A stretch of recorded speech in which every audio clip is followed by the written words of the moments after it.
Hello, ENG 104 students. I wanted to make a quick video here to sort of introduce the online learning environment a bit, but mostly I wanted to kind of overview some of the changes that are gonna have to occur to the syllabus for us to successfully complete this transition to distance learning. First of all, I hope everyone's doing well, that everyone's feeling okay.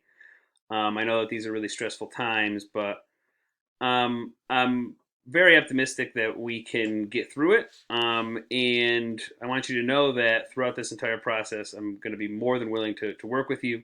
So please, just communicate with me at any point throughout this process and throughout the remainder of this distance learning semester.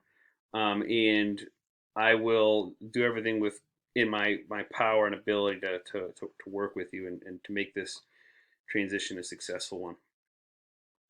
So as I said, what I'd like to do first is kind of highlight some of the changes to the syllabus that are going to need to be made. This updated version of the syllabus is now available on Blackboard in the course information section. So I just wanted to highlight some of the bigger changes. The first change, obviously, is the schedule. Everything starting on March 30th, which is this coming Monday, is going to run through Blackboard in a distance learning online environment. When I open up the first week of that distance learning, I'll post another video that'll sort of overview the structure of the course and how to run through content and discussions. This video will focus more so on the syllabus. So some changes. Obviously, the office hours are not going to be physical office hours, but what I plan on doing is running a sort of virtual office hours where you'll be able to post comments, questions, or concerns to a office hour discussion board, and I'll go over that when we kind of overview the content of these weekly modules. So please use that. Please communicate with me. Please feel free to get in touch with me. Communication, I think, is going to be key to this transition being successful. So feel free to use those discussions to contact me on Blackboard and to also use my email. Course materials are going to remain the same. Reading schedule is going to remain pretty much the same. I think I might have lightened the load a little bit, but for the most part, we're going to try to stay on track in terms of the readings and the writing that we were planning on doing in the physical classroom. Learning objectives, we're still going to be able to tackle all these, so none of that changes, and I think that we'll be more than able to successfully meet all those requirements in a distance learning environment. One change that I did make to the grading scale is in regards to the final exam. That was supposed to be an in-class writing exam. So I've decided to cancel that and to take that 10% and to move it towards a participation grade for the distance learning portion of the semester. So our participation is now split into two sections. The opening part of the course that was up until we left for our break, and what will occur now in the distance learning environment. And the majority of that assessment will take place with online discussion boards. We were able to take the midterm before we left, but if you weren't here, if you were sick, if there was an issue, and obviously we won't be able to do a makeup, make sure that you get in touch with me, and I can figure out a way to adjust that grading scale. Everything else is going to remain the same, though. So the major goal of this last portion of the semester is going to be the research paper, the annotated bibliography, and the presentation. Now, obviously, the way in which we do this presentation is going to be affected, and I've given you some introductory instruction on how it's going to occur, and much more of that will be made clear as we talk more fully about the presentations in that corresponding module. So I did include a little bit of information about that. My plan is to give you two options for the presentation. One option is to shoot a video on your phone, on your laptop, on your iPad, whatever it is, and to upload that in the same manner that you would give a presentation. So to record a video of yourself. I think the easiest way to do that is to make a YouTube video, and then just share the link. I'm going to give you some instruction on how to do that when the time comes, and that'll satisfy the requirements of giving the oral presentation. If you're not comfortable with using YouTube, you can upload a compatible file that'll be listed in that module when we go over the presentations. But I'd suggest the YouTube channel. It's just the easiest.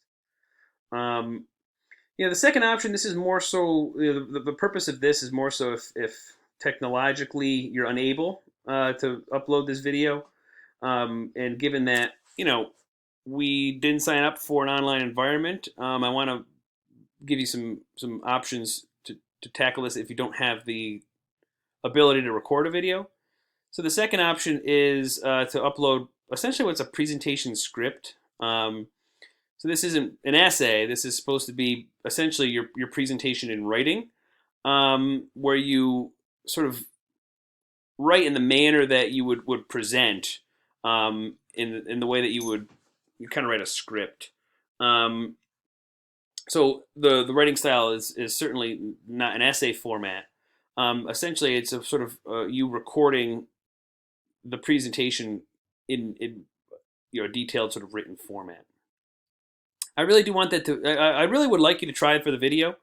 This second option is definitely more so geared for those who don't have the ability to do the first option, but keep me posted. The presentation is going to be a research presentation. It's going to correspond with what you do in the research paper and the annotated bibliography. So you'll focus on one of the texts from the fiction section of the semester.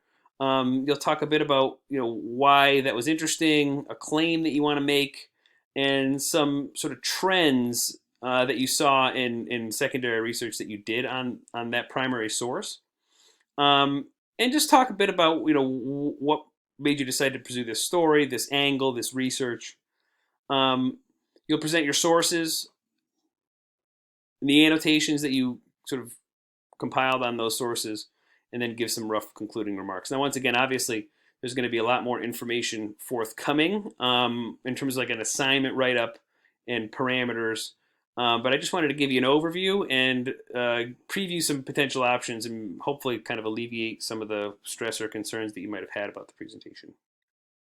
Along with that, you'll eventually construct a visual aid. Now, that can be done as a PowerPoint, compatible and shareable Google Slides, or even a Word document, some images. I'm open to all sorts of different ways in which you can include a visual aid, but a visual aid has to be included with the presentation. So there's going to be two different ways in which I'm going to look at attendance. The attendance for the first half of the semester in person versus the online environment. And essentially, if you give this online environment a shot and you're accessing the material and you're contributing to the discussion boards, I anticipate about 1 to 2 discussion boards a week. I'll have instructions on how to respond, what you're responding to, how many responses to other students you'd have to write. So all that'll be detailed each week as the discussions come up. All that I really ask is that you try and that you participate in that you communicate any issues that you have with me, and I'll be more than happy to work with you on this. But just make sure that you're on Blackboard, accessing the content, and contributing to discussions. In terms of tutoring, the Writing Lab is planning on offering remote tutoring services. I'll offer more information on that as I get it. The plan is obviously to do that virtually, but I'm willing to offer the same deal for that. So if you're able to access the remote tutoring services, once again, I'll give you that information. I'll happily still give you the extra credit if you wanted to use that for the research paper or for the annotated bibliography or even for your presentation. I also revised the schedule. This just includes the remainder of the semester, the distance learning portion, and we're going to take it week by week. So each week I'll set up a new section, which I'll refer to as modules. Once again, I'll post an introductory video on that structure within the next couple of days, where I'll sort of overview content and how it's organized in the discussion boards. But this schedule hopefully gives you a general idea of how that's going to run. first week. Once again, distance learning starts on March 30th. That first week, I'll deal with the secret share, which we were going to read going into our return from break, anyways. So I'll have content there. I'll post a video where I kind of overview some key elements, and you'll contribute to your first discussion post. Within that week, too, I'll also post the research assignment so you can start thinking about that because the research paper will correspond with the fiction that takes place that we read over the course of these 3 weeks of distance learning. So I want you to have that and to have it sort of in the back of your mind. I also want you to use that first week to just sort of get acclimated to the online environment, overview the research assignment, and contribute to your first discussion. And once again, make sure that you're on Blackboard, but more than anything, get in touch with me with any issues that you might have. From there, we'll get into the short stories. Same plan for primary text. Everything is in the same text that we've been using. One story will be posted as a PDF on Blackboard. But once again, I'll have the content there. I'll post a video each week, and you'll contribute to a discussion each week. As the semester winds down, we basically have 3 major assignments to complete, and here's the tentative dates for that. So we're going to do an annotated bibliography where you're sort of working through your research. We'll do our presentations, and the research paper will be due by the end of the semester. All that stuff will be submitted electronically to Dropboxes like we've already been doing, so that shouldn't be much of a change. And that'll all be sort of laid out week by week. So once again, keep a lookout on Blackboard for another introductory video where I sort of overview what a module looks like and how you should engage in the module and the discussion board. And above all else, stay in touch with me. So once again, I know that these are sort of extraordinary and stressful circumstances. Just be aware that I understand that, and I'm going to work with you through this. And I don't want you to stress too much about the transition, given that this time is stressful enough as it is. So that's it for now. But this revised syllabus is posted for you on Blackboard. Look it over. Let me know if you have questions, and keep an eye out for the second introductory video. And make sure that you're on Blackboard, certainly starting the 30th, when distance learning starts for this and for all your courses. So keep in touch. I hope everyone's well. And once again, let me know if you have any questions or concerns throughout this entire process. Okay, see you.